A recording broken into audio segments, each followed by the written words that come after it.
শুকরিয়া এই শব্দটা কোনো সময় হয় সহজতর, কখনো হয় কঠিন। যখন আমরা সুস্থ থাকি তখন আমাদের জন্য শব্দটা অনেক সহজ হয়। যখন মানুষ আল্লাহ তাআলার ইবাদত করতে পারে তখন তার যা ইচ্ছা সে তাই করতে পারে। চাইলে সে গুনাহ করতে পারে, চাইলে সে নেক কাজও করতে পারে।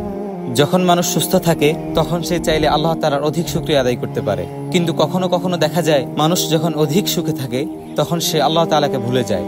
এবং অসুস্থতা, কোনো ব্যক্তি যখন অসুস্থ অবস্থায় আল্লাহ তাআলার ইবাদত করে আল্লাহ তাআলা সেই ব্যক্তির উপর অনেক সন্তুষ্ট হয়। এই যে অসুস্থতা বা খারাপ সময়, এটা আল্লাহ তাআলার পক্ষ থেকে তার জন্য হতে পারে কোনো পরীক্ষা, অথবা সে যে গুনাহগুলো করেছে সেটা তার জন্য কোনো আযাব। যদি পরীক্ষা হয়, সে ধৈর্য ধারণ করতে পারে, অবশ্য আল্লাহ তাআলা তাকে অনেক ভালো কিছু দিবে। আল্লাহ তাআলা তো কোরআনে বলেই দিয়েছেন, লা ইন শাকারতুম লা আযীদান্নাকুম ওয়া লা ইন কাফারতুম ইন্না আযাবি লাশাদীদ।